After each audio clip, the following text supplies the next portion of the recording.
Wonderful Christmas time. We certainly did with our family, and we now have just the last couple of days of 2017. And each day we're going to try to focus on some things that I think are going to be helpful for you to understand what's going on in the world around you. Might just mention that it was Christmas for everyone, including, of course, the President of the United States. And that means there are individuals that are always called upon to protect him. And this came out today in the Daily Caller, also verified by CNN, which means it must be true. President Donald Trump personally paid for hundreds of Christmas dinner meals to be served to law enforcement officers charged with protecting him throughout the day at his residence in Mar-a-Lago. Now, remember when President George W. Bush was in office, oftentimes he would go to a place where he would just sort of hunker down so there would be fewer individuals that would be called upon to protect him, whether it's White House military officers or Secret Service, or in this case, of course, down there, it would be the Palm Beach Sheriff and others. And so, again, this is one of those stories that is occasionally covered, but mostly ignored. And as a matter of fact, that's really what we're going to be doing in this first hour today, helping you get some discernment. We know that sometimes when you watch television, you go to various internet websites, you open up the newspaper, you aren't necessarily getting the full story. And so we're going to look, especially in this first hour here, how the media distorted many economic news stories, many business stories. And so we'll get into that. And of course, we welcome your phone calls. Second hour, we're going to get into a couple of other issues. The Pentagon actually getting its first ever financial audit. First ever financial audit. Can you believe this? The Defense Department now is going to audit the Pentagon. Well, I think that's been a long time coming. Have some things about the IRS, some more about the tax bill, even maybe a little bit of a follow-up on that whole issue of charitable donations that some of you have been asking about. So we've got lots to cover. And all through the program, if you would like to join us, 1-800-351-1212 is the call-in line. We bring back to the microphone Dan Gainor. He is Vice President for Business and Culture, and actually in the Business and Culture part of the Media Research Center. A little bit later, we're going to talk about George Soros, and he's been very much involved in what's called the Soros Project. We'll talk more about that in just a minute. Before being with the Media Research Center, of course, he worked at the Washington Times and the Baltimore News American. Individual has 2 master's degrees, one from the University of Maryland in business with an MBA, also another master's degree in design, publications design from the University of Baltimore, and an individual that joins us from time to time. And again, we have posted his article from Newsbusters. So, Dan Gainor, belated Merry Christmas. Thank you for joining us today. Yeah, belated Merry Christmas and Happy New Year to you and everybody listening. It's always good to talk to you. One of the things we always like to do is post your articles. There's 10 ways the media distorted business and economic news. Now, let's give a little bit of a disclaimer. I recognize that individuals that are in, say, a journalism school, they stay away from courses like you and I might have taken, economics, business, I even have at least one course in accounting and things like that. They stay away from that. So right off the bat, sometimes people in journalism aren't real good at understanding economic issues anyway, but then there's an incredible bias. And what you're looking at here is not just maybe a mistake here or there that they made because they didn't understand GDP or economic models or something like that, just a real outright bias and a distortion of news that is important to all of our listeners. Yeah, let me address that first point. I'm not willing to give them the get out of jail free card that you are. Several I sort of knew that, ago, but I thought I'd try. But there's a reason for it. Because journalism, yes, journalists are supposed to train up on things they don't know. So several years ago, I'm a member of Society of Newspaper Design, part of Society of Professional Journalists, and we went to an SPJ annual convention, and I took economist Brian Westbury. Now, Brian knows his stuff. He's very sharp. He's on TV all the time talking about the economy, and he held a session to explain economic stuff to journalists. The first question Brian asked this room of about 26 or so journalists was, raise your hand if you've ever had any specific training in business or economics. Now, these are all journalists who signed up for the economics club program here. So you figure there's a lot of people covering business and such. One person in the room there you go raised her hand. Yep. She'd had one course. So Brian, he's a really nice and mellow guy, but he let him have it because he said, how are you supposed to cover this if you've never had any training in it? And I'll tell you, the whole session was just Brian beating up on them because they didn't know anything, and they're the ones who are supposed to be covering this. I know. It is amazing. And I've seen this. Religion reporters have never been to church or don't even understand what the major religious groups are and things like that. I mean, it is malpractice at its worst. But let's get into some of those because, again, we've posted this. And, again, I encourage you to go to newsbusters.org, but we've made it very easy for you to find this in the website, pointofview.net. And the first one doesn't really require that you have any economic background, just that you have any kind of common sense whatsoever, and that is Al Gore.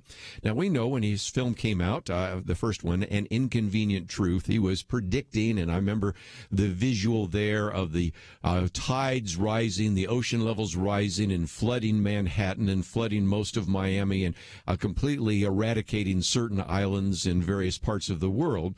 So it comes time for him to now sell his sequel, An Inconvenient Sequel, Truth to Power. Tell us the rest of the story, because this one, you don't have to have any understanding of economics. You just have to have a little bit of common sense to recognize that this was just a very good example of media malpractice. Yeah, we tend to cover regulation under the business rubric. So since climate change means massive amounts of regulation, it always gets covered under here. And what he did is he misrepresented what he had in the first movie to pretend that he had been right about something. So he talked about how, in the first movie he showed that there will be, New York will be flooding. So then, of course, in the second one he shows Superstorm Sandy footage. But that's not really true, because if you go back to the first movie, and God help us, that meant we had to go watch the first movie again. Talk about pain. In the first movie, he was talking about if Greenland broke up and melted, or in half, or the part of the Antarctic ice shelf broke off and melted, then these places would flood. Not, hey, you get a big storm and a big storm surge because if the storm hits the right time of the tides, it's going to flood something. So of course, ultimately, his distortion didn't help him much, because his movie face planted like Hillary Clinton at the 9/11 memorial. We're going to take a break and come back and look at the other 9, and that one's pretty straightforward. But some of these others, again, just are where you need to know some basic facts. Have we done fairly well this year in the stock market? Has GDP gone up? And all sorts of other questions. And, of course, the one that we've talked about in the past, which we'll get to next, will any of these budget cuts kill Big Bird? That was one of the ones we talked about earlier in the year, but when we come back, and as we come to the end of 2017, looking back, and most importantly, doing this so that you will have some discernment, some wisdom as you open up your newspaper, as you go to a website, as you listen to a broadcast or watch a program. We encourage you to check it out. That's why we posted this article. Read it for yourself. We'll be back with more right after this.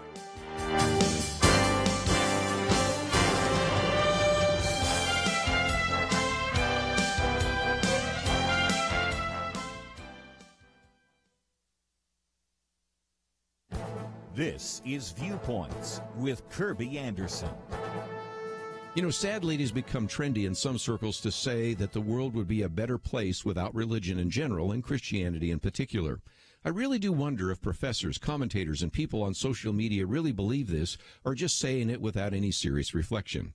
As I like to sometimes say to my atheist acquaintances, I see lots of Catholic hospitals, Presbyterian hospitals, and Baptist hospitals. I've never seen a humanist hospital. In his new book, Unimaginable, What Our World Would Be Like Without Christianity, Jeremiah Johnson explains what the world was like before Christianity and what the world would be like without Christianity. He then concludes by talking about the benefits in a world with Christianity. He was in my radio studio talking about the influence of atheism on our world, and then concluded by talking about the positive influence from Christianity in our world today. For example, there are an estimated 350,000 religious congregations in the United States, and the vast majority of them serve in some capacity as a community safety net for those in need. We also see churches and faith-based organizations helping out in disasters. So what is the economic impact of faith in America? According to one study cited in the book, religion's $1.2 trillion impact is more than the global annual earnings of Apple and Microsoft combined. Or you can look at it another way. How much do we save in social services because these are performed by faith organizations? Rodney Stark of Baylor concludes that the total current savings to U.S. society is $2.67 trillion. The book's facts and figures are a vivid reminder that the positive impact of Christianity in society is indeed unimaginable. I'm Kerby Anderson, and that's my point of view.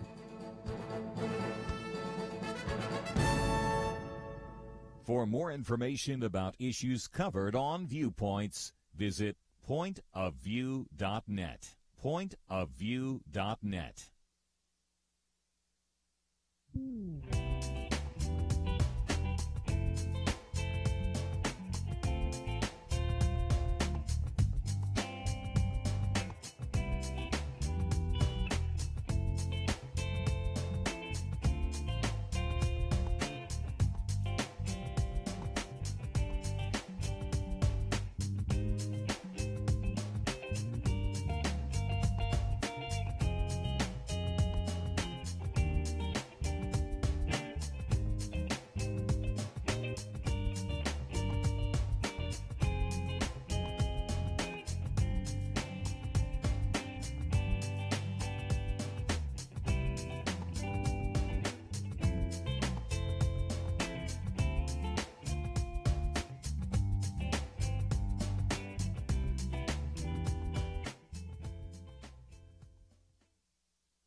You're listening to Point of View, your listener-supported source for truth. If you'd like to join our conversation today, 1-800-351-1212. Dan Gainor with us today, Vice President of Business and Culture for the Media Research Center. And again, you can find his article at Newsbusters, which I would certainly encourage you to go to on a regular basis just to find some of the things that they have been able to uncover.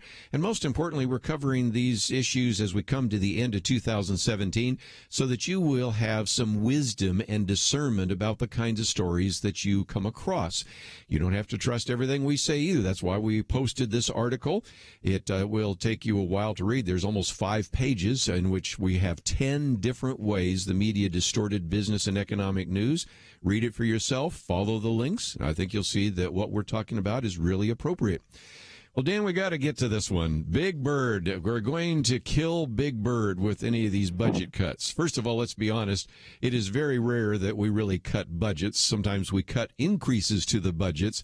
But this one, we have talked about earlier in the year. But again, we have new listeners. People might have forgotten this.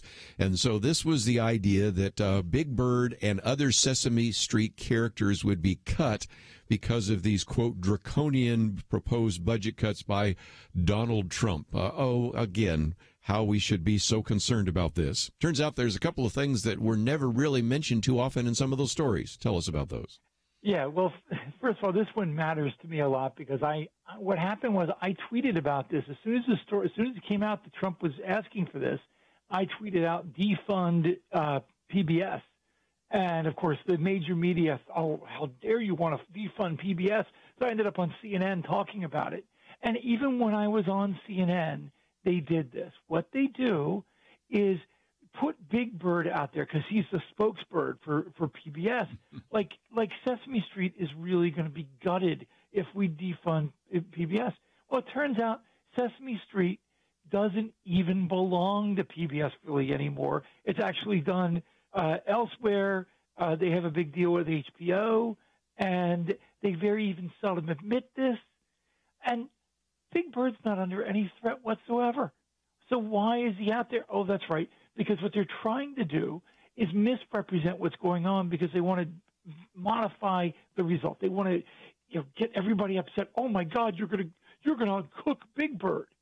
If I had my way, I absolutely would. But since I don't, I would just like to defund the network that pretends that they don't even run the first run shows anymore. Those run on HBO. Yep. And so, again, first issue, number one, would PBS cease to exist if we weren't funding it? No. Any more than defunding Planned Parenthood would not exist. But more importantly, the one that just, I think, is so incredible is wherever you stand on this issue, Big Bird and the Sesame Street characters are produced by HBO, and they don't even air until, what, about 9 months later on PBS. Isn't that true? Yeah. Yeah. And you know this because you're obviously – you're in real radio where you compete with NPR. And so what happens is private broadcasters, business people, are competing with one arm tied behind their back against public television or public radio now, and we're not even allowed to cut the budget. So what in effect you're doing and I'm doing, we're funding your competitors.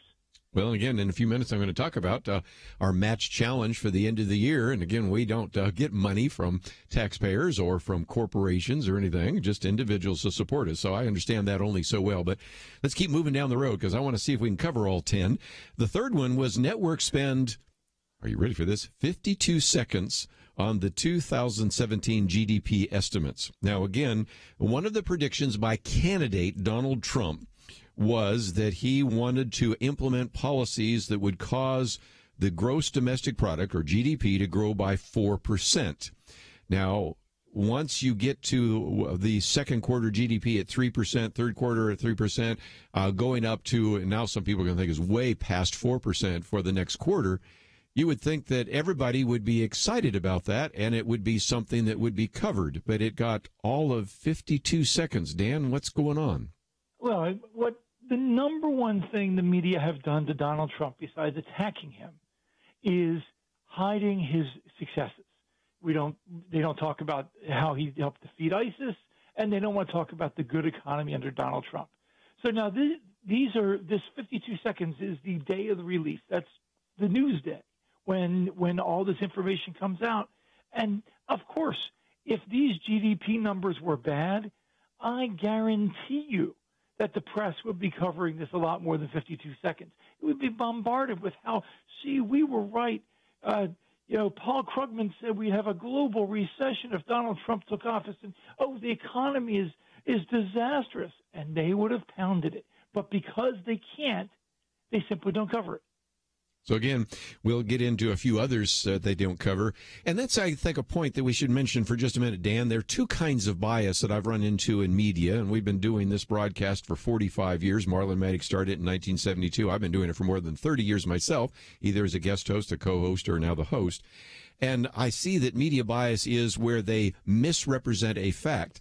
And for every one example there, because that's where they can easily be called out, more of the media bias is where they just simply don't cover it. And so in some respects, a lot of what we're talking about here is you almost never mention any of the successes of people that you don't like, and you don't mention the failures of any of the people in office you do like. And that's really primarily how media bias surfaces so often, isn't it? Yeah, you basically can sum it up and say bias by omission and commission.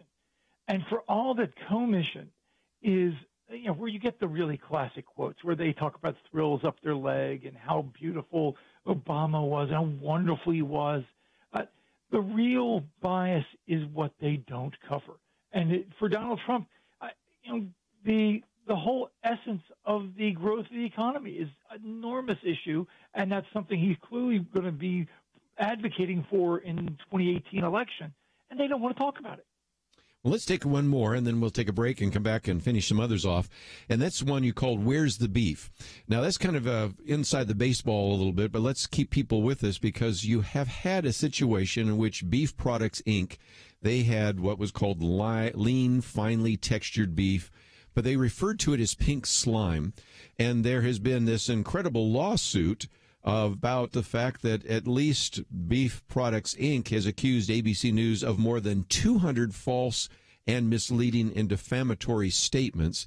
This one's an area of media bias that not only is of concern to Americans in general, but also could affect people that are in the beef production industry. True? Oh, yeah. Now, here's why people should care. This is one of the worst examples of anti-business bias I've seen in 13-plus years in this job. It was such a blatant hit job that it came out in court, and I will have to be gentle how I say this on radio, but there is a beef expert that Jim Avila, who was the reporter covering this for ABC, that he was talking to on the phone, and they were disconnected. The expert figured, just, something happened. And so he called Avila back, and Avila said, blank you, with the four-letter invective. What had happened is apparently Avila had hung up on the guy. This is a nationally respected beef expert, but because he was saying something Avila didn't want, Avila cursed him and hung up on him. Now, so what happened, the upshot of this is very simple. A brave company that was known for its health and for stunning cleanliness, and I've been to their location. It's amazing to me. This company decided to fight back, and they won. They forced a settlement out of Disney, which ultimately owns ABC, and we know was at least $177 million plus whatever the insurance covered. And honestly, that's a drop in the bucket to how badly their company was savaged. But it shows that, given all the other stuff we've seen with Brian Ross this year, it shows ABC has some real internal controls about their news that are at issue. Well, again, we will encourage you to read a little bit more. Each one of these stories goes on for a little bit, and you can find out more.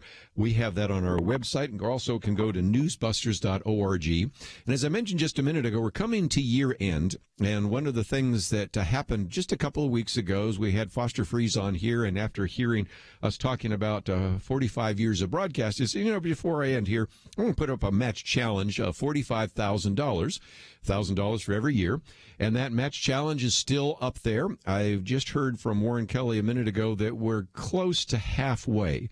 Now, that means we only have a few days before the end of 2017. I really want to meet that match and make that match. So please, if you have been thinking about supporting this ministry, you've been probably preoccupied with Christmas, understand that. This would be a great time, even as we go to a break here, for you to go to the website pointofview.net. We have a banner there that says $45,000 matching challenge.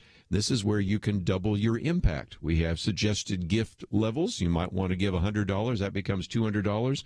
$250 becomes $500. We've got one there for $500 becomes $1,000. I've seen some of you wanting to give at that level. And so let me encourage you as we go to a break here to join with us, help us with that match challenge, and help us end the year in the black. We'll be back right after this. Today, you can make a difference, but you have to act. Recently, Kerby sat down with a couple in California, Stan and Jennifer. Jennifer said, like many Christians, they were concerned about the direction of the culture, but simply hoped something would change. On one of her regular walks through the neighborhood, listening to the radio, she happened to cross Point of View, and before long, she was convinced wishing things would change was not enough. She began taking what she was learning and applying it and sharing it. She even went to the state capitol in Sacramento to stand up for what she believes. You would be surprised how much difference one Jennifer can make, and how many Jennifers you can inspire by giving to Point of View. Your gift today will shape hearts and minds across the nation, helping to shape our future. And thanks to a surprise donor challenge, your gift will be doubled up to at least $45,000. Give today at pointofview.net or call 800-347-5151. Answer the challenge. Pointofview.net and 800-347-5151. Point of View will continue after this.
listening to Point of View.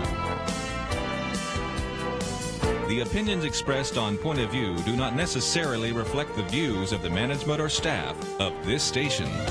And now, here again is Kerby Anderson. Continue your conversation today with Dan Gainor. If you'd like to join us, 1-800-351-1212.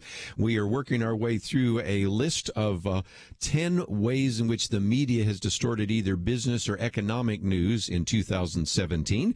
If any point you'd like to join us, 1-800-351-1212. Second hour today, we're going to talk about the first audit of the Pentagon. I'd love to hear from some of you in the military as we do that. We'll talk about the IRS and some interesting comments there. Of course, all sorts of things about taxes and charitable giving and a number of other issues, as well as a very good article that actually was part of the editorial board of the Wall Street Journal on the Great Rules Rollback. We'll talk about that regulatory change as well. But, Dan, I wanted to spend a little bit of time talking about George Soros. One, because it's one of the 10 that you mention, and also because you have the Soros Project. Now, I would imagine all of our listeners now know who George Soros was, but years and years ago, when I was in Hungary, matter of fact, this January, I'm going to go back to Hungary. I teach every year at Word of Life in their ethics department there in Budapest. But I remember years ago in Hungary reading about George Soros, who was Hungarian, and saying, you know, he's already starting to have an influence in the American culture and politics, and not a lot of people are talking about him. As a matter of fact, nobody is talking about him. But that's continued. You would not know that George Soros, of course, you also mentioned Tom Steyer and some others, are so profoundly influencing the political system. And because they're liberal, they don't get half as much coverage as, say, the Koch brothers do. So tell us what you found out in terms of some of this research. Well, first of all, you were mentioning Hungary.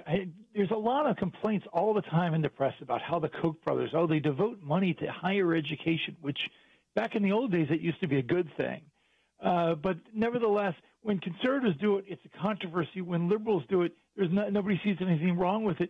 George Soros basically bought himself a university, Central European University, yes, committed $250 million to it, and then there's nothing wrong with that because he's a good guy. So Steyer and Soros combined they're the big money guys for the left. Soros during this year devoted $18 billion to his foundation. 18 billion, not million, 18 billion. Yes, capital B. Yes. So that gives his foundation, which already is pretty much the leading foundation to fund all these lefty nonprofits. Now that gives them basically about $24 billion. They're never going to run out of money. And they'll be able to fund massive amounts of left-wing projects, fund left-wing journalism, and the media don't see anything controversial, anything important. That's a foundation that is bigger than many of the top billionaires in the world. They're complete pile of money. And then Tom Steyer on his side, although he's a smaller billionaire, out of Colorado. I'd love to have that problem. Yeah. He has devoted a lot of money, like $165 million to his next-gen climate group, and that's to push climate change. And then his latest deal, and he started this at the end of the year, is to throw $20 million trying to make sure that the 2018 election is about Donald Trump's impeachment. Yeah. And the press is suppressing this because they don't want that, because they realize the American public, A, know there's not going to be an impeachment, and B, know that a lot of them would vote against Democrats if they thought that they were going to vote for impeachment. So they don't ask them these questions. They don't point out how many Democrats that Steyer has funded. They don't want to put them in an uncomfortable spot. So they just don't. And that's how they handle big money on the left. Well, and again, just think about the obvious question, and that is, Tom Steyer, you're spending $20 million to try to get Donald Trump impeached. First of all, it's not going to happen. Second of all, couldn't that $20 million do a lot more good in environmental cleanup or helping the poor or a variety of others? And yet, I don't know that I've ever seen that question ever asked of him.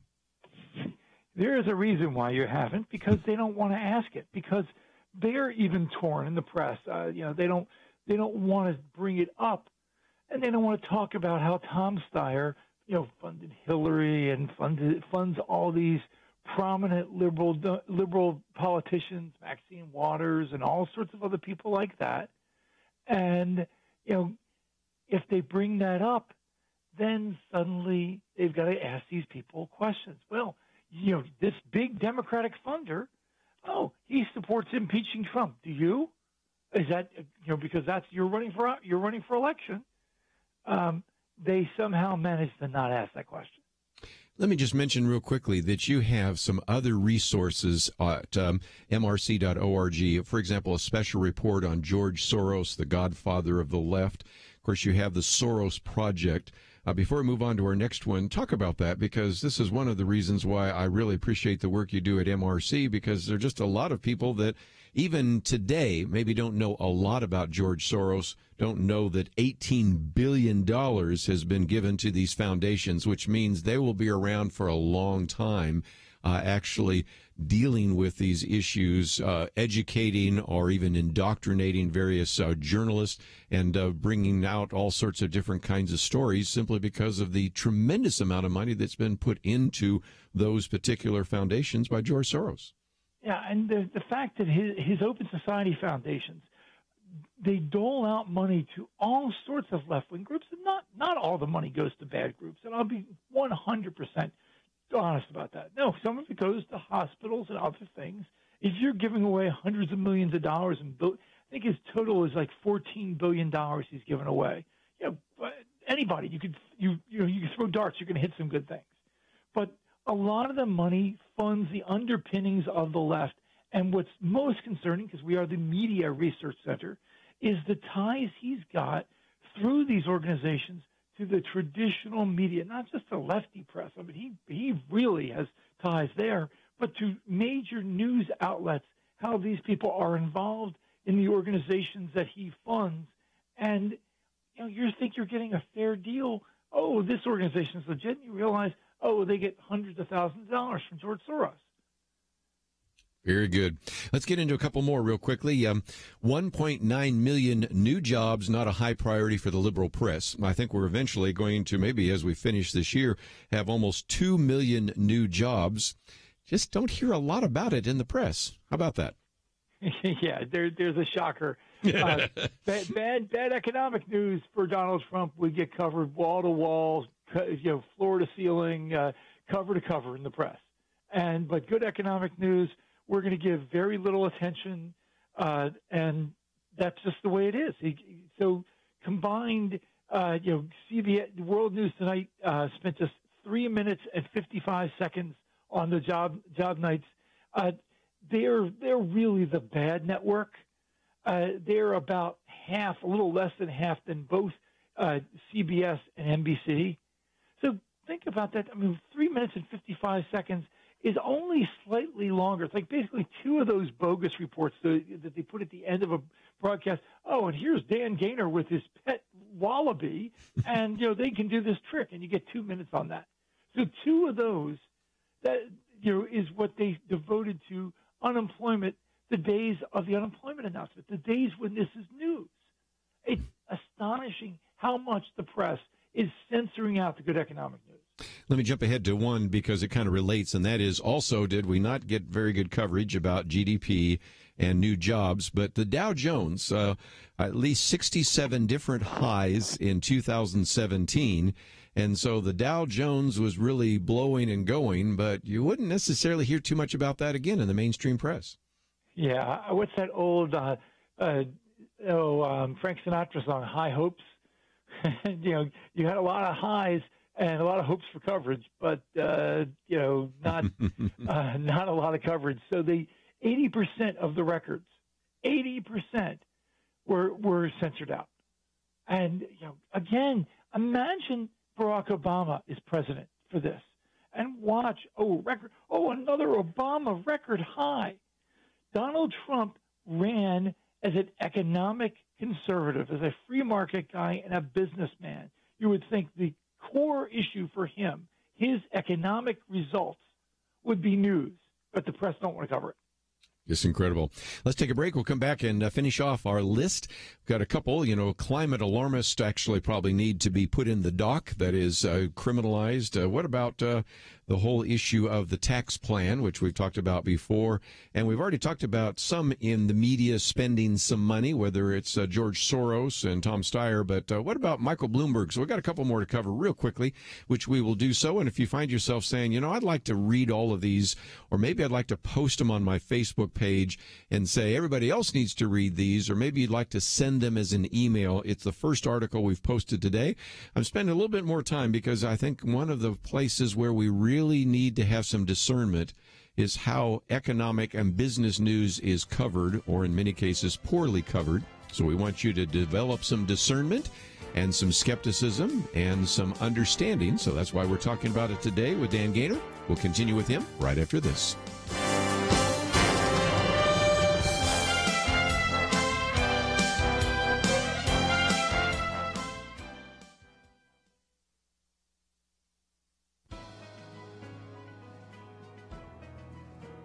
Welcome to the First Liberty Briefing. I'm Jeremy Dice. Maybe it's the relentless ringing, the high-pitched clinging, or just the reminder that there's something to this season beyond ourselves, but some find the bell ringing a little annoying. At the end of the day, though, the Salvation Army bell ringers do good work. That's probably why Connecticut State Senator George Logan rings the bell outside of a Walmart in Naugatuck, Connecticut each year.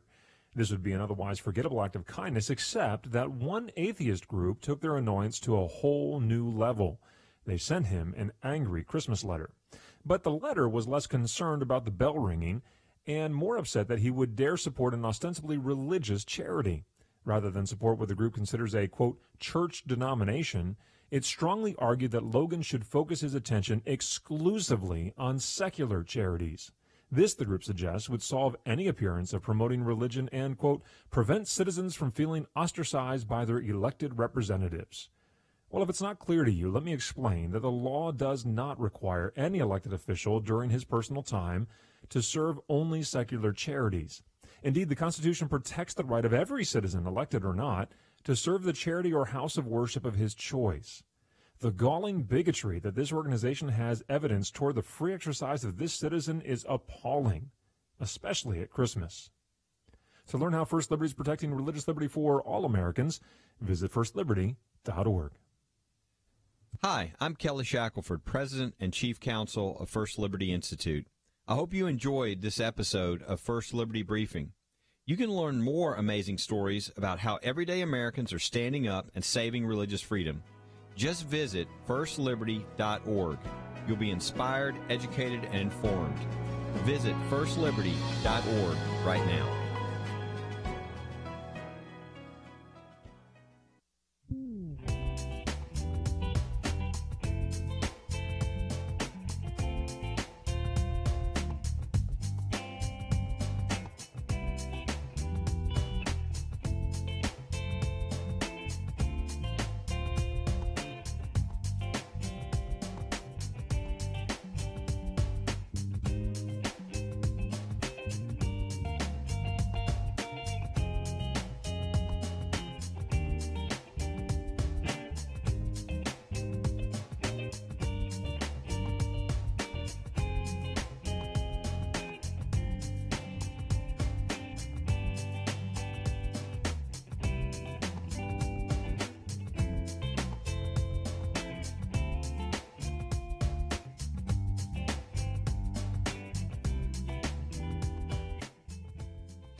Now, back to Point of View, your listener-supported source for truth. Back a few more minutes as we are working our way through top 10 ways media distorted business and economic news this last year. Dan Gainor with us. And one of those issues that we are already addressed a little bit is the issue of climate change, because that affects regulations and the attempt to really begin to change the nature of a free economy and the kind of regulations the EPA and others would actually implement.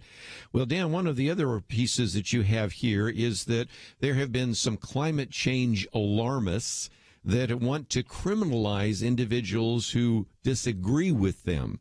Now, I have a commentary coming out next week based upon another book that has just come out looking at some of the intricate scientific details. We won't get into that, but it is amazing to me that as I meet some of these individuals and read some of these scientists who have very good, outstanding credentials and are really still a little bit questioning some of the kind of, quote, science around climate change.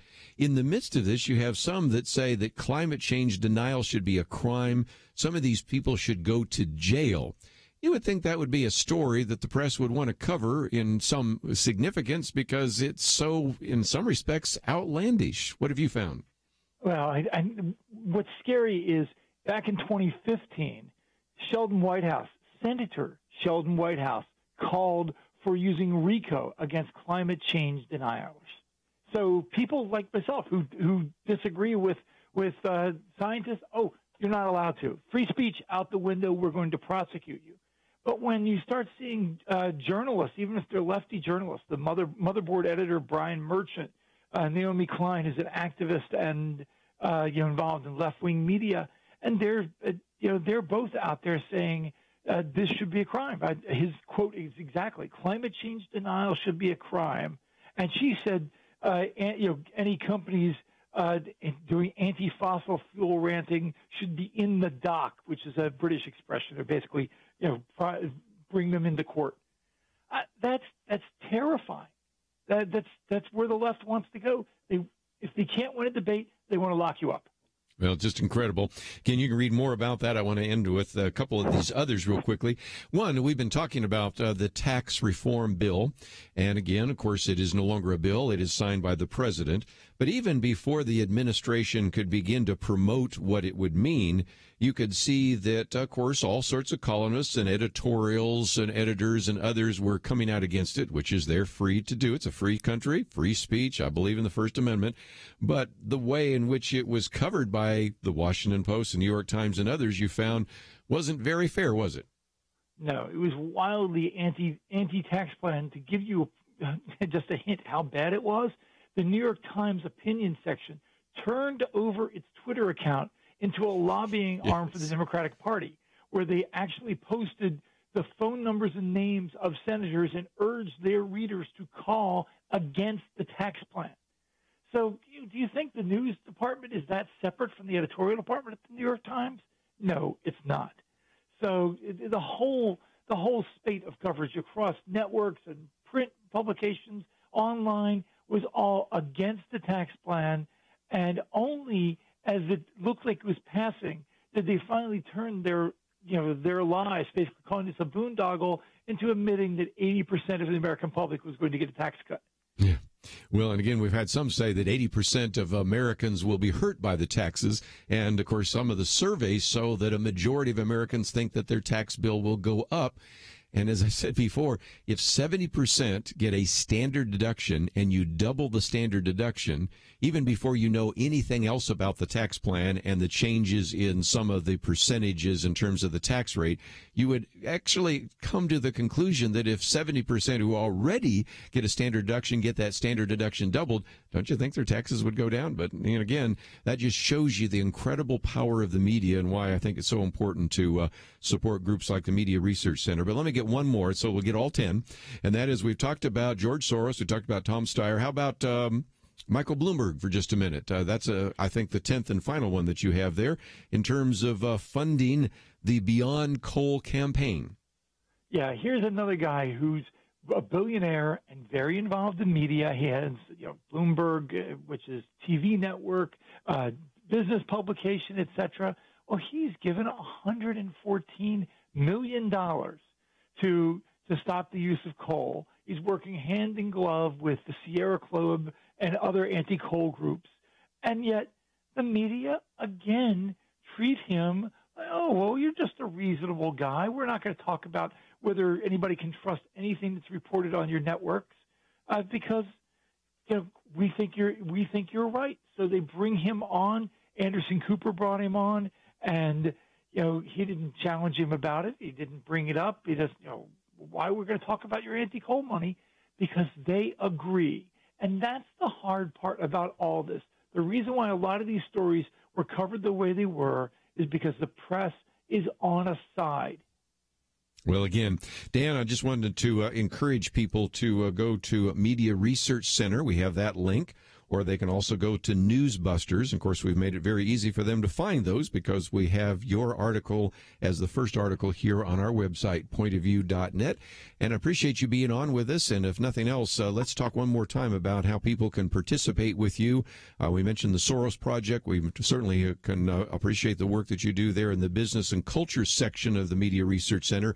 That's just one of various places in which they can go. So mrc.org, what do they find when they land there? Oh, well, they find we're the one-stop shop for media bias, and that's not just news, but it's also entertainment. That's the TV shows you watch at night. That's the sports shows that you watch. That's the news, and we're the place to go.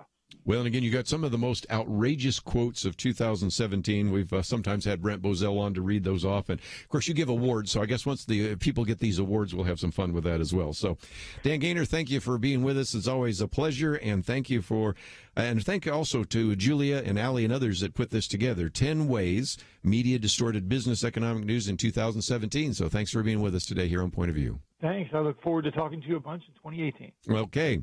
Let's take a break. When we come back, let's take some phone calls. I just wanted to hold those off, but maybe you have some comments already about media bias, so that's certainly fair game. I want to come back and talk a little bit about a few things that are coming down the pike.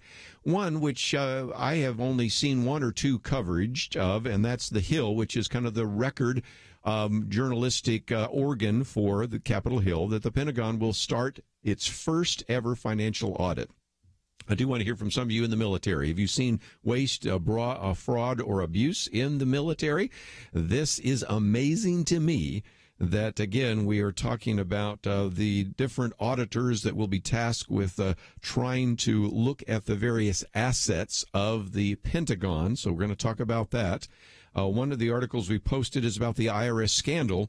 And the big scandal, we are told now, is not that the IRS prevented individuals from getting their tax-exempt status. The real scandal is that conservatives are beating up on the IRS, which, by the way, is one of the most feared and disliked organs of the American government. We'll get into the tax bill, some other issues about charitable giving, and some of the regulations. So we have a lot to cover, so please take the time to stay with us and visit the website. And as you go there, you will find, of course, we have this banner, which actually says that we have $45,000 in matching challenge. I understand we're just about ready to update that to $65,000, so that means we have even more match money. So let me encourage you to recognize that we only have a few days left before the end of the year. So let me encourage you to do what you can to make a special gift to us so that we can end in the black and continue covering some of the stories that we're going to be covering even in the second hour. And so take the time to visit the website, pointofview.net. Also, when we come back, I want to get a chance to hear from some of you. It's a kind of post-Christmas, an opportunity for you to maybe express some of your concerns, your convictions about 2017. So give us a call at 1-800-351-1212. We'll take a break. Be back right after this. Taylor has been listening to Point of View Radio for about 12 years, which is pretty remarkable considering today he's only 25. In high school, when I first became aware of the political spectrum and all that, I was in conservative ideologue, basically, going with whatever conservatives said. But after listening to the show over the years, I realized that I'm supposed to be for truth. I'm supposed to be a Christian and then a conservative. And I'm supposed to look at all this that's going on around us in today's culture through a biblical lens. And I can't thank y'all enough for that. The you Taylor is thanking is you. People like you are the heroes who have patiently invested in Point of View Radio and made it possible to shape hearts and minds across the nation, which in the long run helps to shape our future. And you can be twice the hero today because we have a matching challenge which doubles your investment dollar for dollar up to at least $45,000. But you have to act. Please give at pointofview.net or call 800-347-5151. Your $50 gift means $100 to us. Any amount doubles. Pointofview.net and 800-347-5151. Point of View will continue after this.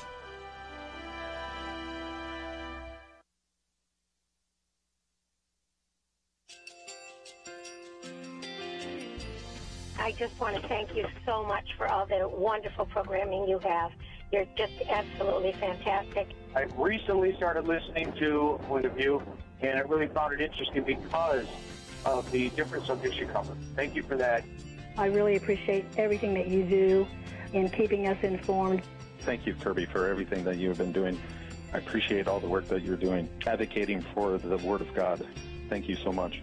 Point of View, I think, is absolutely necessary because it's a Christian perspective, a biblical worldview perspective, and receive very current, up-to-date information about what is really going on, week to week in our culture, which is changing so rapidly, and yet it's morally sliding backwards. Yeah, I just, first of all, I thank you guys. Y'all's program is wonderful, and enjoy it every day. I learn so much every time I listen to it. Point of View Radio Talk Show.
Hi, this is Kerby Anderson. You know, each day we take on the tough issues and provide a biblical perspective to them. The topics we cover are wide-ranging. Apologetics, theology, prophecy, creation and evolution, intelligent design, marriage, family, child-rearing, the millennial generation, trends in society, politics, economics, business, religious liberty, the Constitution, public policy, foreign policy, military policy, tensions in the Middle East, abortion, homosexuality, pornography, sexual ethics, media, technology, history, and America's godly heritage. We talk about anything that affects your faith, your family, or your freedom. So don't go anywhere, because Point of View continues right now.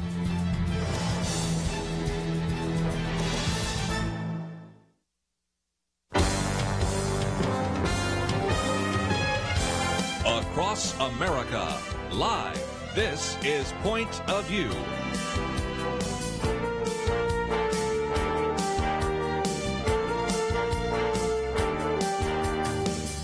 And now, Kerby Anderson. Second hour, if you'd like to join our conversation, 1-800-351-1212. In the first hour, spent some time talking with Dan Gainor and talked about some ways in which the media sometimes distorted news in terms of economic and business news.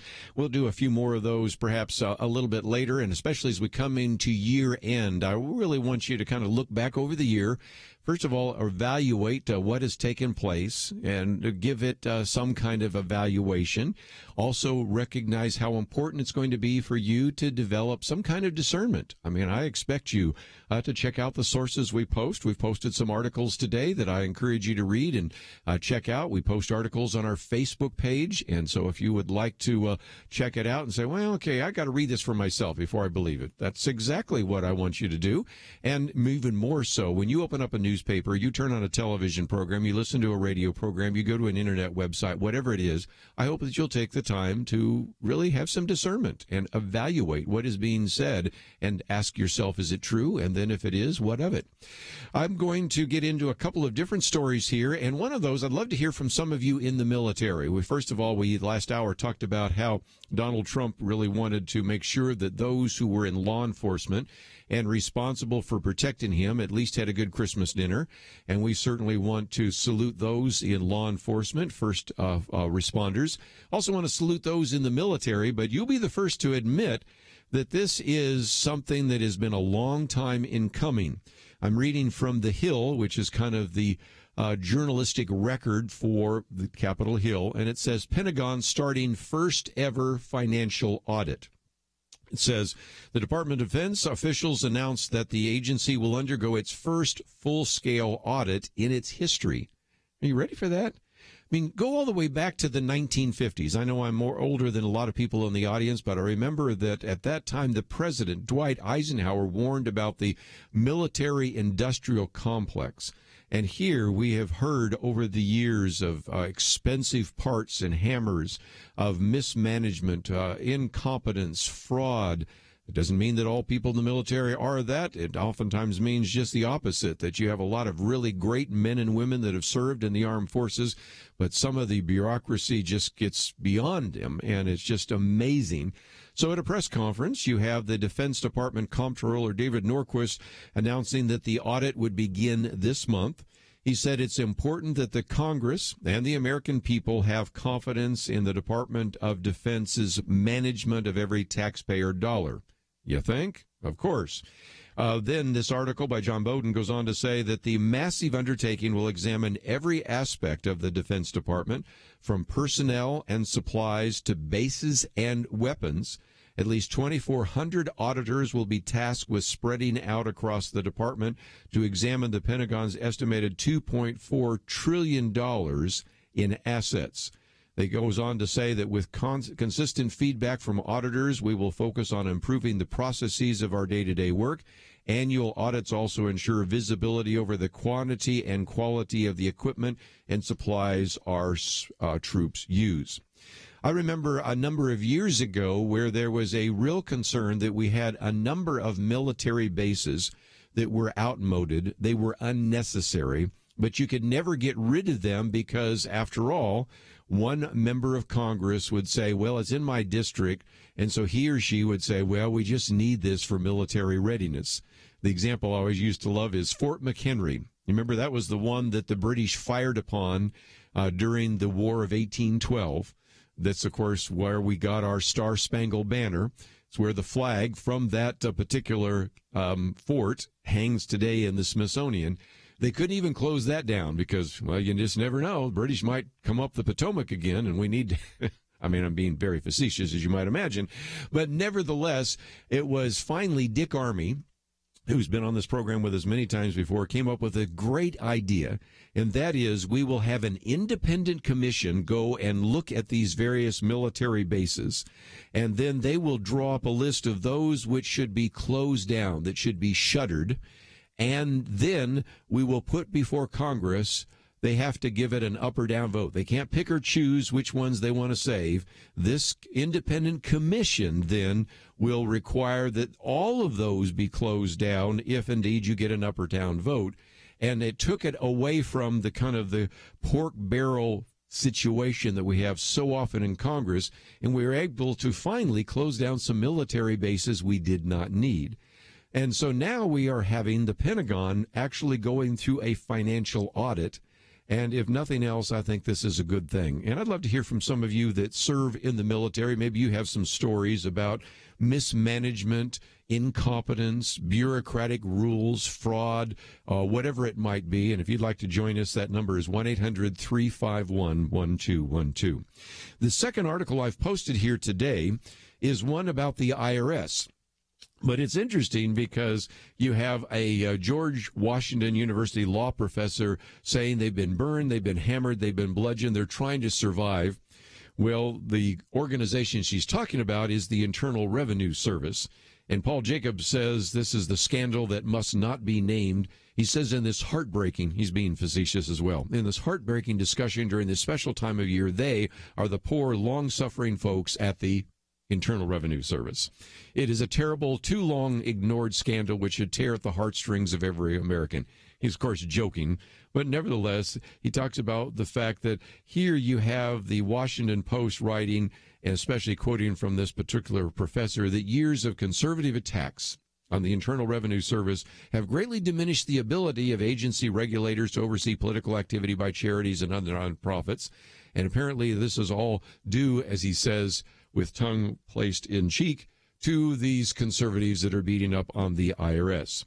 Because after all, what they are talking about is a number of years ago, especially in 2013, there were a number of IRS officials that focused inappropriately on the Tea Party groups, some conservative groups, and as a result would not allow them to get their tax-exempt status. And so that came to be known as the IRS targeting scandal. But, of course, the Washington Post and others would have you believe that, no, that was just a small episode. Well, the people in Washington did get a little upset about this because the budget for the offenders has been cut. In the IRS, you have one section called the Exempt Organizations Division, and this was a cut, not just a cut in the rate of increase, an actual cut in the exempt organizational division of the IRS, which looks at some of these organizations.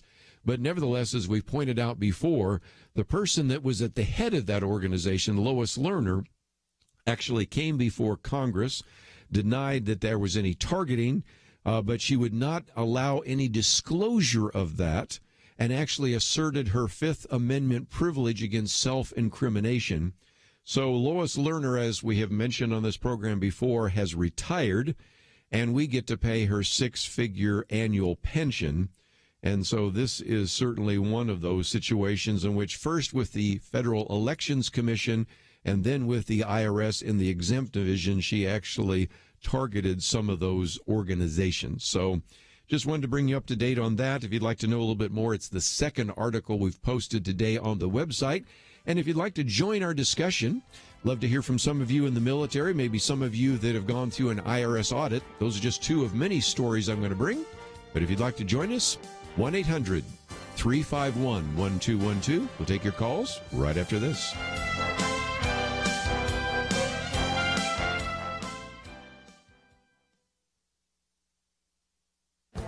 This is Viewpoints with Kerby Anderson. You know, sadly, it has become trendy in some circles to say that the world would be a better place without religion in general and Christianity in particular. I really do wonder if professors, commentators, and people on social media really believe this or just saying it without any serious reflection. As I like to sometimes say to my atheist acquaintances, I see lots of Catholic hospitals, Presbyterian hospitals, and Baptist hospitals. I've never seen a humanist hospital. In his new book, Unimaginable, What Our World Would Be Like Without Christianity, Jeremiah Johnson explains what the world was like before Christianity and what the world would be like without Christianity. He then concludes by talking about the benefits in a world with Christianity. He was in my radio studio talking about the influence of atheism on our world and then concluded by talking about the positive influence from Christianity in our world today. For example, there are an estimated 350,000 religious congregations in the United States, and the vast majority of them serve in some capacity as a community safety net for those in need. We also see churches and faith-based organizations helping out in disasters. So what is the economic impact of faith in America? According to one study cited in the book, religion's $1.2 trillion impact is more than the global annual earnings of Apple and Microsoft combined. Or you can look at it another way. How much do we save in social services because these are performed by faith organizations? Rodney Stark of Baylor concludes that the total current savings to U.S. society is $2.67 trillion. The book's facts and figures are a vivid reminder that the positive impact of Christianity in society is indeed unimaginable. I'm Kerby Anderson, and that's my point of view.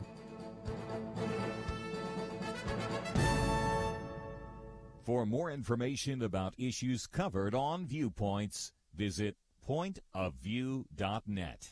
Pointofview.net.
You're listening to Point of View, your listener-supported source for truth. Back once again, if you'd like to join our conversation, 1-800-351-1212. We've talked about the military, talked about the IRS. Just a few minutes, we'll get into the whole issue of tax reform. Some questions some of you had about charitable donations. I think I have a better understanding for why some people were concerned about that. We also have the great rules rollback on terms of some of the regulations. And if we have time before the end of the program, since we talked about economics in the first hour, we might come back to a piece that I've also posted by Jay Richards on communism and socialism. But let's take some phone calls first. We'll go up to North Pole, Alaska, KJNP, and Curtis. Thank you for joining us today here on Point of View. Thank you, Kerby. Hey, one of the major, first off, I spent my life in the military. Thank you for your service. Yes. Is the way you get your budget. Whatever you're budgeted for this year, if you don't use all of it, then you don't get that money next year. Yes. And so let's just use a good example. My last 18 years, I worked for a maintenance facility. Their job was to service the Stryker vehicles that the Alaska soldiers have. Let's just say, for sake of argument, we get $1 million to do that this year. Well, they got up and they went to the war. So there were no vehicles in Alaska for us to maintain. Mm-hmm. And again, for sake of argument, let's say we used half of our maintenance money. Well, next fiscal year, they will take that away from us, and guess what? The soldiers come home and bring their vehicles. So you would be operating on half of what you needed to do the job. That's right. You'll remember about 20 years back, there was this NASA guy in charge of NASA. He took and he kind of moved that money around in a shell game and hid it around so that he could use it the following year. And, of course, they caught him, and he lost his job. But again, what you're pointing out, Curtis, is something that is not just a problem at the federal level. It's a lot of states. I've talked to individuals that say, you know, I've got some money in my budget here and I need to spend it before December 31st. Otherwise, they will cut my budget. And I hear that all the time. And so it doesn't matter whether you're talking about Washington or Austin or you're talking about Tallahassee or Albany, New York, or Sacramento, California.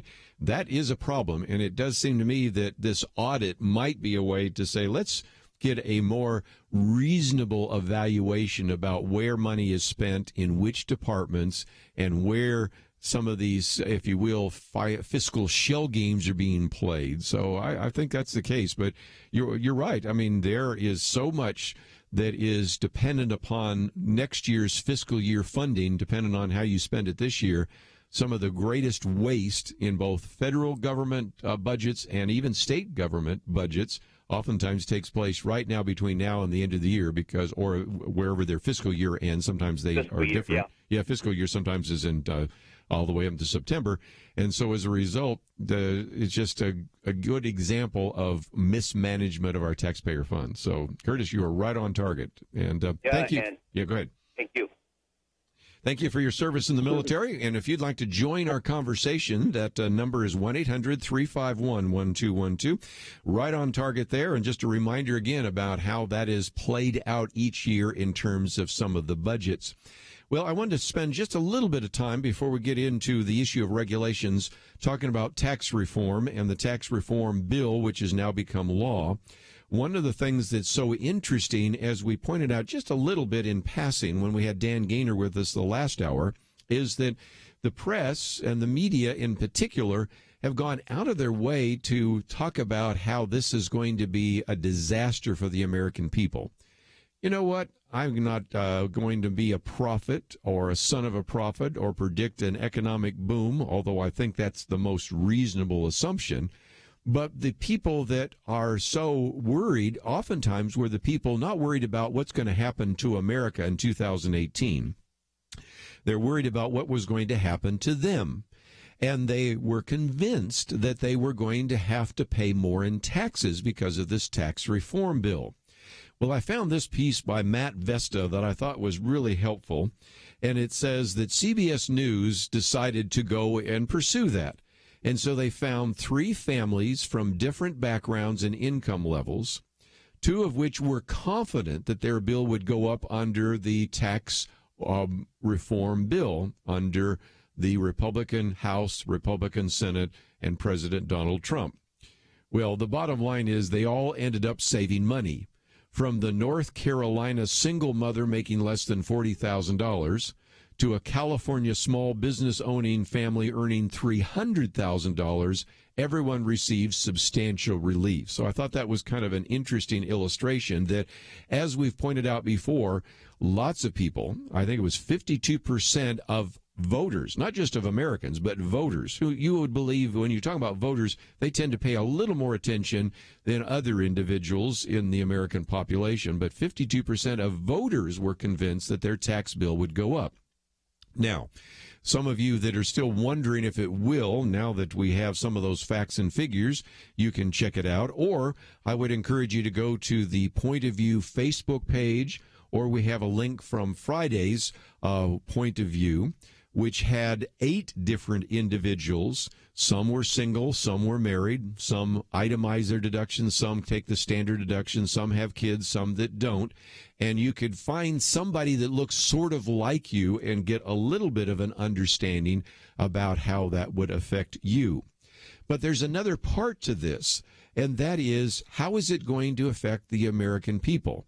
And you've got all sorts of variations here, because you've got variations of those who are going to actually give some kind of benefit to their various shareholders or their employees. And I read through the list the other day, and I even posted that on my Facebook, and the first thing I had is somebody said, yeah, well, guess what? They have the money, so they can afford it. Well, they don't have to, give a $1,000 bonus to each one of the employees that actually work for them. But that's one. But I thought it was interesting because Mac Vesta also pointed out that in Nevada, the tax bill, which has now been signed, pave the way for 11,000 new jobs in Nevada. And this has to do with a developer who actually, as soon as he was aware that this bill was going to be signed by Donald Trump, moved ahead with his Fontainebleau resort in Las Vegas, which would then create another 11,000 new jobs. And Matt Vesta just points out that Representative Jackie Rosen, who is in Nevada, will have to explain why she voted against the legislation that will actually be a tremendous benefit to people in the state of Nevada. But it's just one example, again, as you look at some of these situations in which we're starting to see not only the positive impact that it would have for individuals, especially in the middle class, and even some in the higher classes as well, but also the benefit that it would have for the American economy. So we'll see how that plays itself out here as well.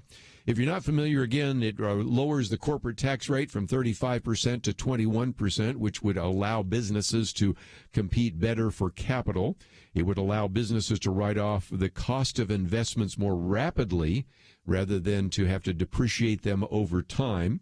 We, of course, talked about the doubling of the standard deduction, and also the doubling of the child tax credit, which wasn't going to be doubled. But again, let's give credit where credit is due. Senator Marco Rubio and Senator Mike Lee actually said they might not vote for the bill unless they actually were to see an expansion of the child tax credit. So they were able to wring that particular concession out. And most importantly, something we'll talk about a little bit later, the repeal of the individual mandate, which means that not this year, but next year, you will no longer have a gun on your head saying you have to buy insurance you don't want to buy. So again, just a couple of stories that we'll talk about. We'll come back and pick up a few more. But if you'd like to join our conversation, 1-800-351-1212. And as we go to a break, let me again encourage you to recognize that, as I mentioned just a few minutes ago, we have the $45,000 matching challenge, which has now been increased to $65,000. And you can see that on our screen. Also, I see this clock ticking away, 43, 42, 41. Those are the number of seconds. It has days, hours, minutes, seconds before this all runs out. And now that we have a $65,000 challenge, because we've had some other people join in to the $45,000 challenge that was put forward by Foster Freeze, we certainly want you to actually act as quickly as you can. Between now and the end of the year, we really need about $226,000. I think that's the number I've been hearing.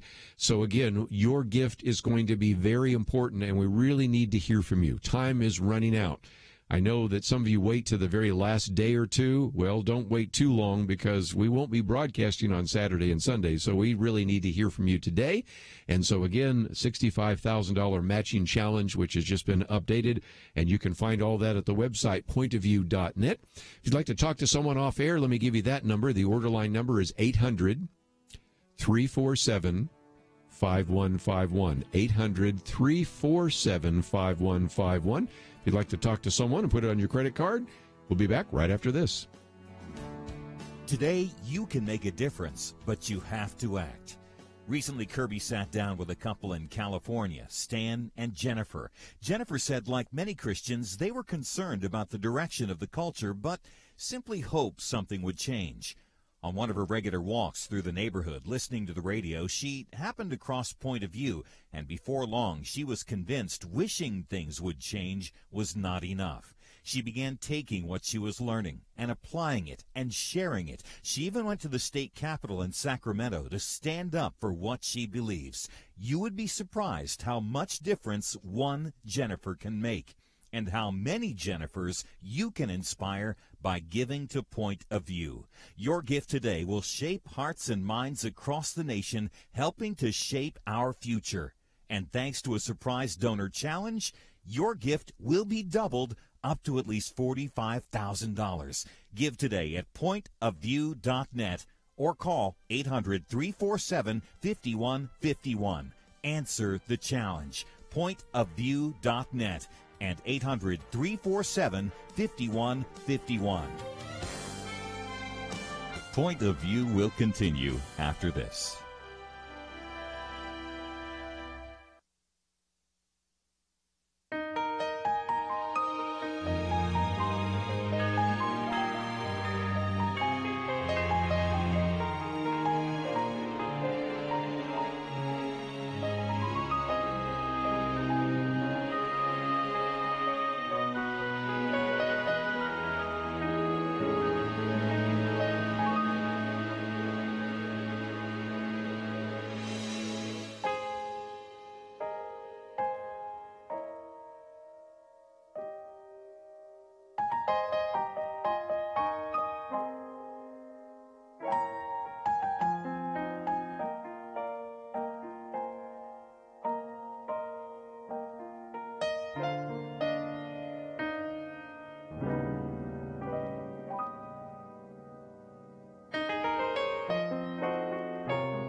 You are listening to Point of View.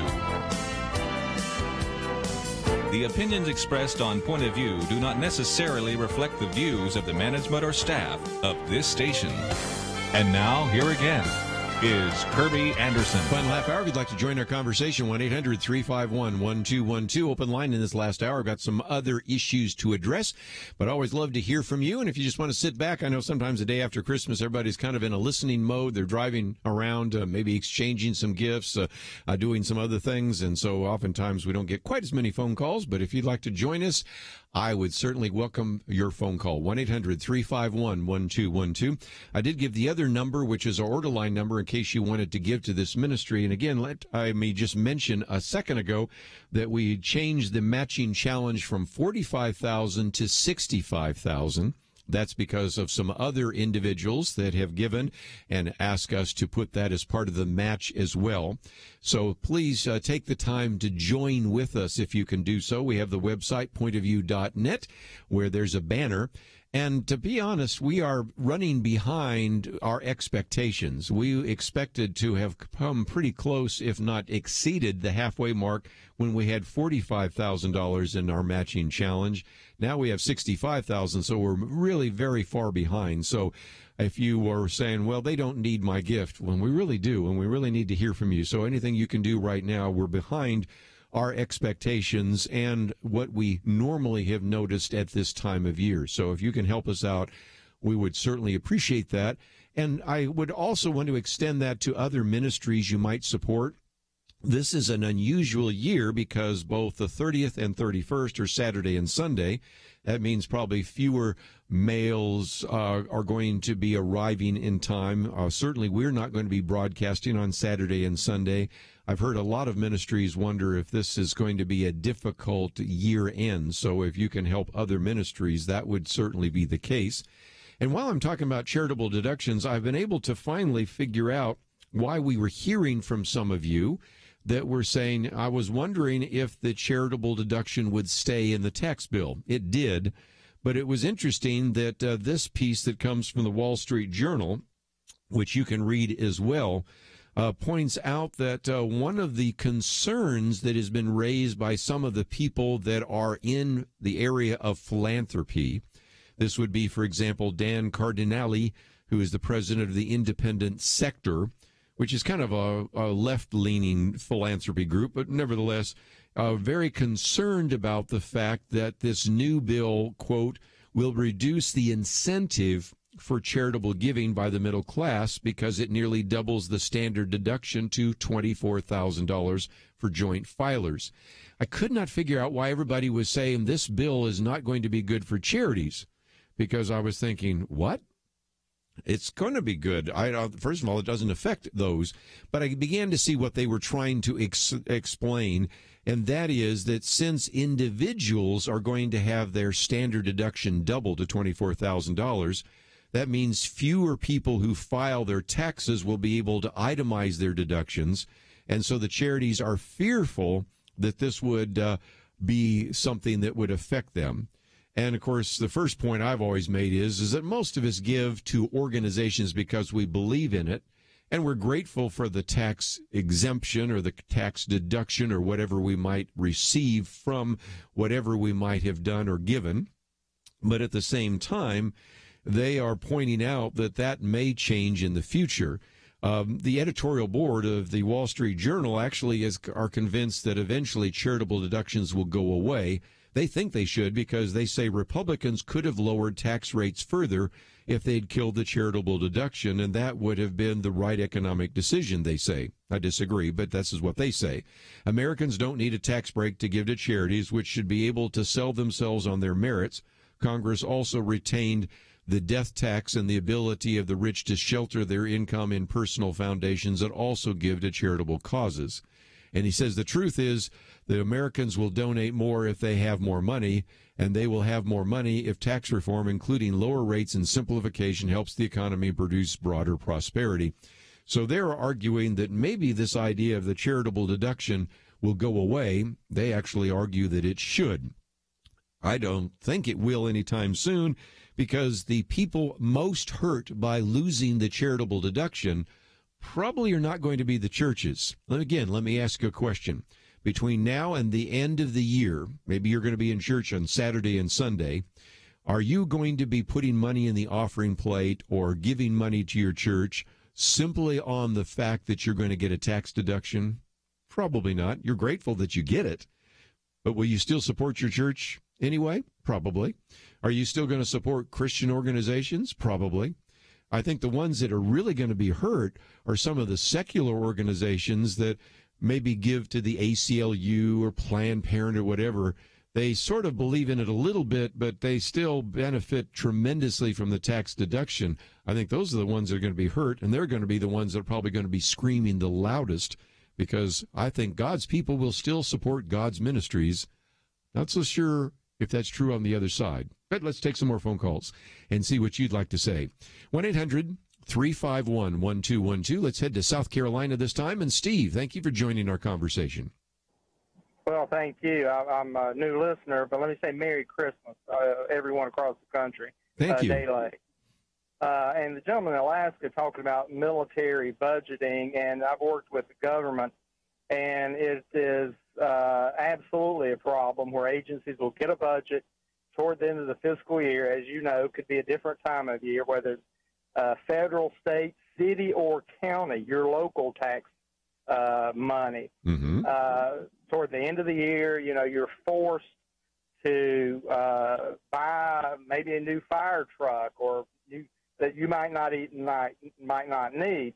But what some wise decision makers, locally elected officials, and even now state legislators are waking up to this with the university system, is creating incentives for the agencies to do a better job by allowing them to keep and reinvest some carryover money. In other words, if you find a better way, cheaper way of getting a job done, whatever that might be, in the government, then you can keep a portion of that savings and reinvest that in, you know, maybe paying down that fire truck a year early or something like that. But what we've got to do is we've got to apply business-type thinking to our governments, from local governments, school boards, all the way to the top. And it is an absolute breath of fresh air to have a businessman, and I believe a godly businessman, a saved businessman, at the top making these decisions. I'll get off there and listen to your reaction. I think, first of all, for a new caller and listener, you've done a great job. So, Steve, thank you so very much. And again, I would say that whether you look at the fact that we have the first ever financial audit, do you think the former businessman, now president, had something to do with that? All you have to do is go to the bureaucracy. Now, I've never been in the Pentagon, but I'm sure Donald Trump has been in the Pentagon. But I've been to other places. When I went to Georgetown University, got my second master's degree in government, there were some times when I was working on student loans and things like that and helping people out. And I would go in some of these bureaucracies. And back then, we didn't have the threat of terrorism, so it was easier to go into some of those buildings. Now it's almost impossible. But you would walk down the hall, and you'd see people playing solitaire. People looking at stuff on the computers they shouldn't be looking at. People on what are very obviously long, extended coffee breaks. And I've had other individuals in this studio, and I'll just pick one, Dr. Merrill Matthews. He's said, you know, the same kind of thing. He's been in Washington more than I have. And he says, I'll talk to people and we'll say, what does this person in this department do? And they'll say, we have no idea. He's on the organization chart. We have yet to get anything produced by this individual. We don't even know why he's here. We don't know what he does. We don't know who he's accountable to. You know, these kinds of just bizarre kinds of things. Well, don't you know, Donald Trump walking in the door going, what's this guy getting a six-figure salary for? What's he do? You know, what's this guy doing? And all the rest. And I mean, before it's all through, you're going to see some really significant action taking. And, of course, when we come back, I want to talk about one of the other articles I posted. It's the last, the fourth article on the Great Rules Rollback. And even before you've had some of the attempts to streamline the bureaucracy, we've already seen the streamlining of these various regulations. The goal in the executive order written by Donald Trump, I'll give you a preview, was to get rid of 2 regulations for every one. We've talked about how it eventually got to 7-1. The other day we announced it was 17-1. Now the ratio is 22-1. And so we'll talk about that as well. So whatever you happen to think about Donald Trump, he certainly has brought a little bit more of a business model to the discussion. And back to the point Steve was making, incentives. Incentives work in the private sector. Why can't we have incentives working in the public sector? And I'm very familiar with some of the incentives that have been developed in various departments and bureaucracies to get people to act responsibly. So great point. Curtis and Steve, great phone calls. We'll take some more right after this.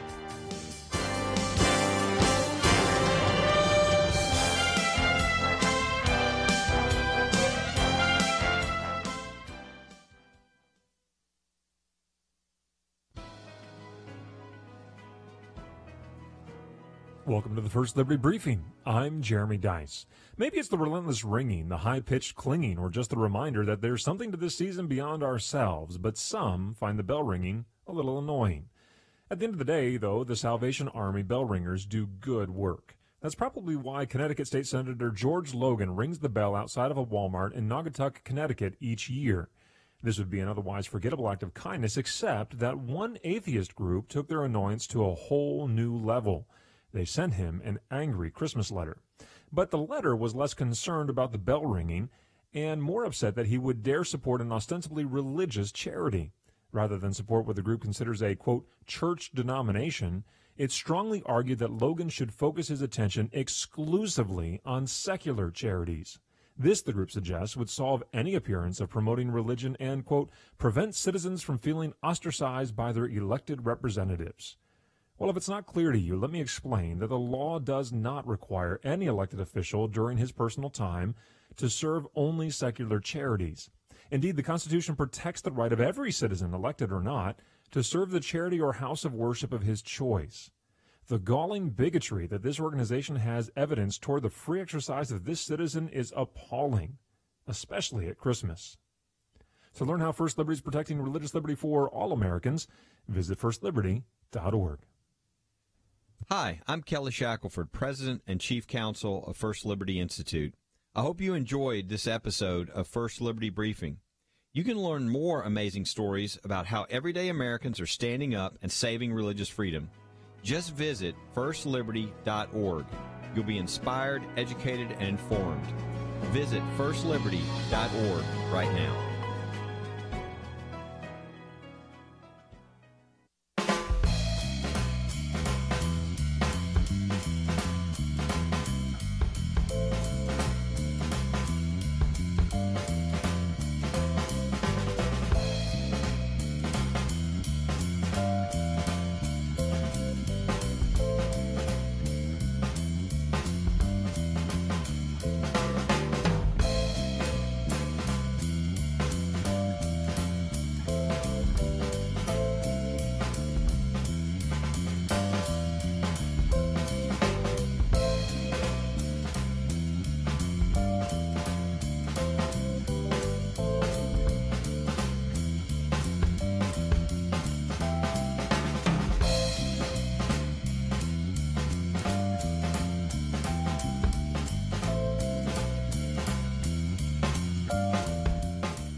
Now, back to Point of View, your listener-supported source for truth. Time for a few more minutes, and let me issue a disclaimer. I always need to do that because people always misunderstand by pointing out the fact that there are some bureaucrats that are wasteful and inefficient or unmotivated. I'm not saying that all are. Just the opposite. As a matter of fact, sometimes it is so demoralizing for people that go into governmental service. They're part of the civil service system, and they work hard every day, and they look over and see other people that are not managing their funds effectively. They are not accountable. They don't have a good work ethic. And so this is the point. Not that I would say all are that in the bureaucracy guaranteed to be wasteful or inefficient or lazy. Matter of fact, a lot of my friends over the years that I've developed in Washington, D.C., since I live there, serve in the government. That's not the point. And the same thing with the military. I certainly applaud those who serve in the military, but is the military wasteful and inefficient? I think we have at least one caller that thinks maybe that is the case. So let's go to Georgia. And Zulma, thank you for joining us today here on Point of View. Thank you for having me, Kerby, and Merry Christmas. My comment is, yes, I have worked as a secretary for schools, and every time the budget ends, we have to throw out so many things because we must get more stuff. And so we have to throw good things out. And in the military is the same. They buy overpriced, and not only they buy overpriced, but when the budget comes in, they have to throw out so many good things, and we see them. We see everybody can take them to their houses. And first of all, they buy the ergonomic chair overpriced, not the regular price that any one industry that is private will buy it. They buy it overpriced, and then they have to throw it out because they must get new things because the budget is kicking in. And I think it's wasteful, and I'm happy that we're going to try to up the spending is going because it's crazy. Sure. Well, again, thank you for your service. And, this is a good example. I mean, sometimes I get catalogs because I'm kind of interested in, various kinds of things in the military. And, they will have so-called, of course, even when I was a kid, used to go to Army surplus stores and things like that. But you will see some of this and you go, really? I mean, this looks totally new, and it's out there on the market being sold away. Of course, that's assuming some of it's sold. Some of it's just thrown in the garbage. And it's time. It is past time for there to be a financial audit of the Defense Department. As we talked with Steve just a minute ago, it's past time, and it's certainly time now to begin to have some incentives for people to use common sense and to not be hamstringed by bureaucratic rules that prevent us from using your hard-earned tax dollars efficiently and effectively. So that's one of the stories I led with today. We'll probably come back to it in the future. Let me, just before we run out of time, take my fourth article we've posted here today. This one comes from the Wall Street Journal as well. And it actually came out Christmas Day, so which I guarantee, well, and of course, I guess it was in the printed paper that came out today, but I'm sure a lot of people missed it. And they said, amid the debate over tweets and tax reform, perhaps the most significant change brought by the first year of the Trump presidency has been overlooked. What is that? Reining in and rolling back the regulatory state at a pace faster than even Ronald Reagan. That's quite a statement, isn't it? This is a major reason for the acceleration of animal spirits and faster economic growth in the past year. That's a turn back to some of the economic books that were written 2 centuries ago, interesting enough. Anyway, that's another story. But again, the new rules are published in the Federal Register, and Barack Obama provided over 6 of the 7 highest annual page counts ever. His 2016, his regulators left town with a record-breaking binge of 95,894 new pages, according to the Competitive Enterprise Institute. George Bush wasn't much better. His administration added 79,435 pages in 2008.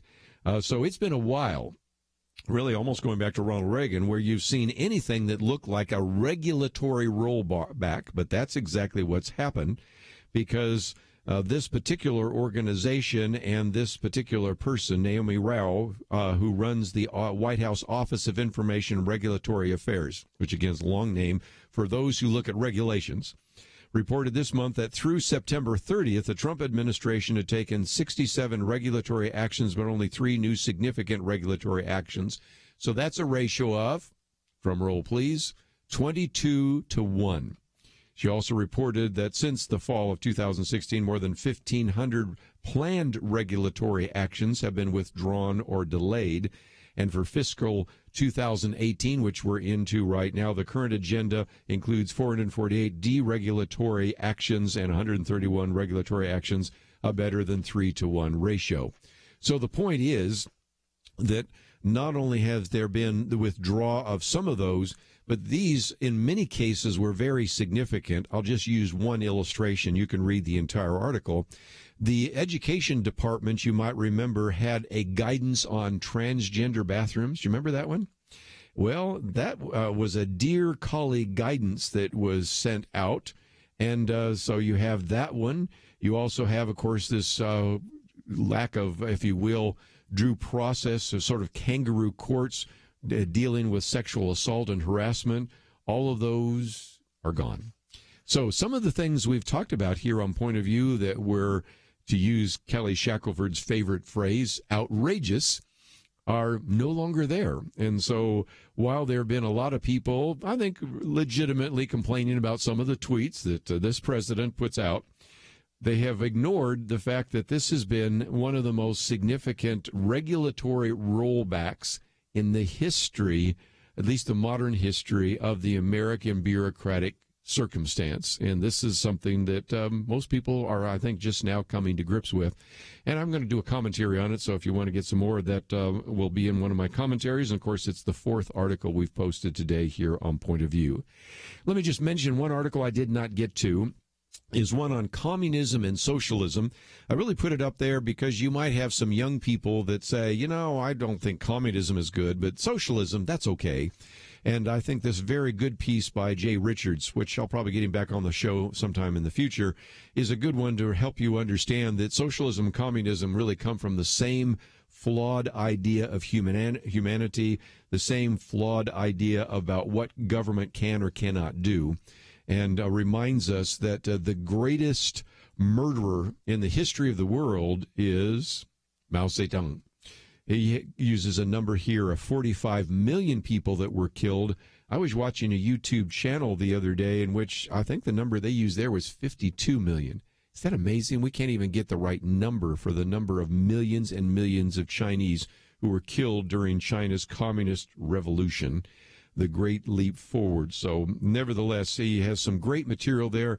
If you have somebody in your family that thinks that socialism is good, this would be a really good piece to pass on to him or her, just to say, you know, why don't you read this while you're at a break from high school or college and see what you think about that. And that's a piece put together by our good friend Jay Richards, who, of course, is one of the editors for The Stream, and also, of course, is an individual that has been with the Discovery Institute and with other groups as well. Just about out of time, so this is one more time when I wanted to remind you that we really do need to hear from you. Coming to the last few days of broadcast in 2017, we had a $45,000 match. It has now been increased to $65,000. That means your gift will be doubled. And I hope that some of you will not only consider a cash gift, but as we mentioned about 2 weeks ago, you might have appreciated stock. Don't sell it and then give us the proceeds. Give us the stock. And you need to do it this week when we're still in session. It's not going to work if you try to do it Saturday and Sunday. And then we will provide you with the greatest benefit, your greatest benefit, if you send us appreciated stock, and we take care of it from there. And we can explain that. And if you'd like to get some information about that, the order line number is 800-347-5151. If you'd like to talk to someone, 347-5151. We'll thank Andrew and Steve. See you back here tomorrow for our Millennial Roundtable. Taylor has been listening to Point of View Radio for about 12 years, which is pretty remarkable considering today he's only 25. In high school, when I first became aware of the political spectrum and all that, I was in conservative ideologue, basically, you know, going with whatever conservatives said. But after listening to the show over the years, I realized that I'm supposed to be for truth. I'm supposed to be a Christian and then a conservative. And I'm supposed to look at all this that's going on around us in today's culture through a biblical lens.